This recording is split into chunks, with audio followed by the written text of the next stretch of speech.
Avant Avant, j'ai trié par taille. Ce qu'il veut faire, c'est casser le théâtre et en même temps retrouver le théâtre, peut-être le rendre vivant autrement aujourd'hui. Peut-être qu'un metteur en scène de théâtre aurait fait complètement autre chose, mais en l'occurrence, je trouve que là, la proposition d'Emmanuel sur ce texte-là, de Falk Richter, Electronic City, est idéale. La pièce est présentée de manière excessivement simple au public. Il est dans un espace que j'appelle une aire de jeu, donc c'est un espace ouvert, au milieu duquel il y a 8 écrans transparents qui peuvent parfois recevoir des images, parfois ne pas en recevoir et donc rester transparents. Et donc la pièce se déroule véritablement au milieu des gens. Ils ne sont pas attachés à leur siège comme au théâtre, ils peuvent se déplacer, s'asseoir par terre, prendre du recul. J'ai le rôle de Joy dans la pièce de Falk Richter, Electronic City. Comment on s'est rencontrés juste avant au contrôle de sécurité, j'étais obligée de courir, j'étais en retard et personne ne voulait me laisser passer. Mon rôle dans la pièce, c'est le rôle de Tom. Bon, est-ce que ce putain d'avion pourrait pas voler un peu plus vite?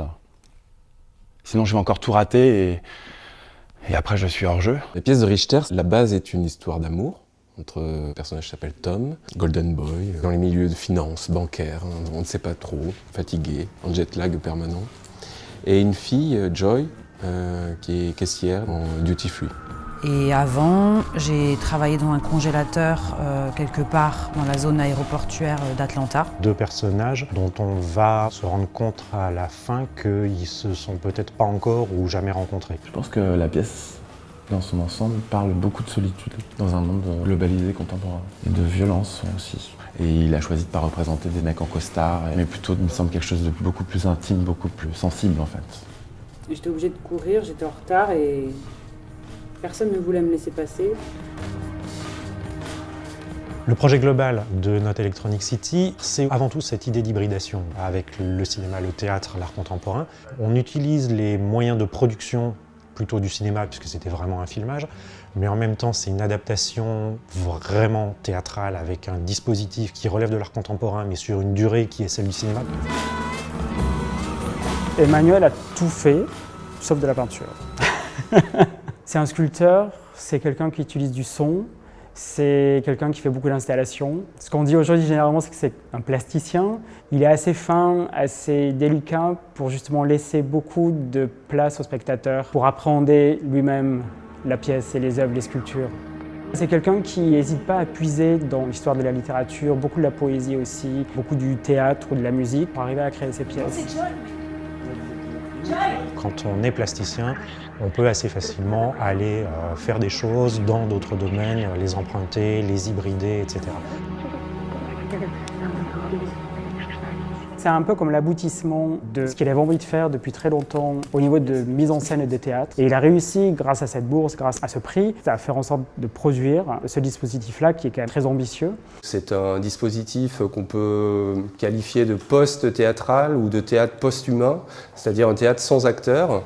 On est dans un parcours théâtral, aujourd'hui à l'âge du numérique, mais qui utilise tous les moyens des arts plastiques. Tout le travail d'adaptation s'est donc fait avec l'écrivain Olivier Steiner.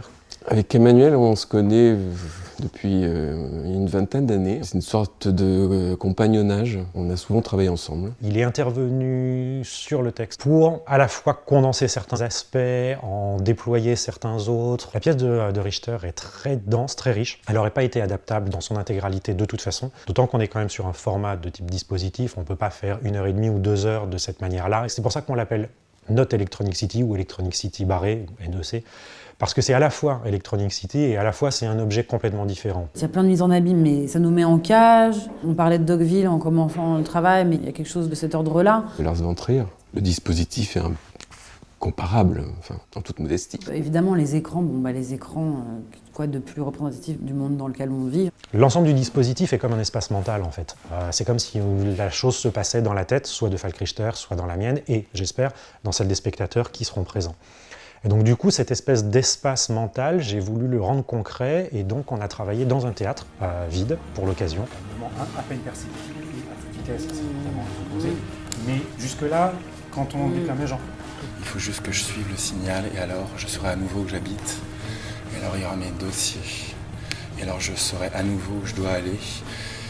et à qui il faut que je téléphone et même... Il y aura plein de parcours possibles. Et en fonction de la déambulation des gens parmi les 8 écrans, dans le rectangle, il y aura tout autant de lectures possibles et de réceptions possibles de cette histoire. C'est intelligent et c'est généreux.